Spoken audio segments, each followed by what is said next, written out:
Millwall have just beaten Leeds United at the Den, and they executed their game plan perfectly. As a Leeds United fan, it was so frustrating watching that game from start to finish, but a lot of credit has to be given to Millwall. The way that they defended, the way that they chose their moments in which to attack and grabbed a goal is to be commended, because I went today thinking surely we're going to get a result. After beating Plymouth 3-0 the other day, fantastic performance. They didn't even have a shot at Ellen Road. Thought, we're going to the Den. It's a little bit of a rivalry. There's been history there with Leeds and Millwall. I'm not sure which fan base takes it more seriously. Surprisingly, there were quite a lot of empty seats at the Den today, which I didn't expect given the run of form that they've been on. But I think today's game proves why they have been on that run of form. At the start of this season, I did a championship predictions video, and I did actually have Millwall to just miss out on the playoffs, and they could easily sneak in. I still think come the end of the season they will just miss out, but they are on an amazing run at the minute. They've not lost in 6 games. They've won their last 4 in a row now, all of which they've won 1-0, and that includes victories against Leeds and Burnley, 3rd and 4th in the Championship. Favourites for promotion, the 2 teams that I still think will get automatic promotion come the end of the season. So their run right now is unbelievable, and I don't think most people expected it given the start to the season that they'd had, but Millwall play in a certain way and they do it well. Today's game, realistically, Leeds had, I think it was 75% possession come the end of the game, but didn't create many opportunities with it. Whenever Leeds were on the edge of the box, Millwall effectively stopped them. A nice few bits of passing play from Leeds that just led to nothing throughout the entire game. Leeds had about 17 corners, did absolutely nothing. Most of them were taken in low, quick, and just it's stress. It's actually frustrating. As a Leeds fan, today was an example of Daniel Farke failing to break a team down. Whenever a good defensive team comes up against Leeds and sit back, we find it so difficult to manage to create effective chances. We've seen it a few weeks ago against Bristol City. They didn't come and attack us a hell of a lot. Again, that game was just a frustrating one, but Millwall are very good at this. 4 1-0 victories in a row, 4 clean sheets in a row. But let's talk a bit about today's game. The Millwall goal to Kanga from a set piece on the volley from near the edge of the box from a centre-back is very impressive. A good finish, and this is what they wanted to do. Get a few set pieces, create some half chances from them, and it's going to work. They had that giant centre-back, Gary Barlow's son, playing in the heart of defence, and he was winning a header from every single set piece. And there's nothing Leeds can do about that. And to be honest, we generally stop them creating proper chances from the majority of set pieces. So that isn't a complaint that I've got today. But that goal was a nice little finish, and these things happen, but we just didn't really pick it back up. There was a chance for Millwall in the second half as well when it actually came off a Leeds head from another set piece. That was Mateo Joseph, and it came off his head and hit the post. So really, they had the 2 best opportunities that nearly went in the entire game. But speaking of Mateo Joseph, himself and Patrick Bamford were the second set of substitutions for Leeds. The first one was Manor Solomon, who came on in around the 70th minute, but from my perspective, from about the 55th, 60th minute, you could see that this really wasn't working. We were failing to break them down at every opportunity. So I don't know why Daniel Farke waited until the 70th minute to make a substitution. And when he did, Solomon's not had the best run of form in recent games. He's looked very underwhelming. He had a few glimpses of hope in his first few games, then got injured. Recently, he's not looking too good. Is he really a player that's going to come on in his current form and make a huge difference at the Den, where it's all about physicality, it's all about those second balls, and he's quite a small winger?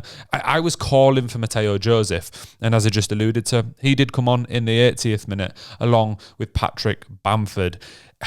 It's just annoying. The 80th minute. We can see we need a goal. We need some excitement. We need some better attacking players on the pitch, or at least some fresher legs. And we wait until the 80th minute. From that point, I think Bamford touched the ball maybe 2 or 3 times, Joseph 2 or 3 times, one of which was a header towards our own goal. It just doesn't give those players enough opportunity to really impact the game in any meaningful way. And There was one or half opportunity for Bamford where he ran through and the Millwall centre-back bought a foul. Bamford barely touched him. But it's smart from their centre-back and it's annoying from the referee. But that's kind of the stage of the game we're at where it's the 85th, 86th minute and I'm begging for Bamford to get through one-on-one when there's a possibility of a foul there. We just created nothing. I thought Dan James had a really poor game today. Obviously, he scored an absolute blinder against Plymouth midweek. But today, every single cross he put in was straight into the keeper's hands. His shots were atrocious. There was one right at the end of the game which nearly left the stadium, nearly left the stratosphere, in fact. I'm not going to single him out. Everyone was poor. Pirot, at one point, had the ball in the back of the net and was offside. I've seen the replays.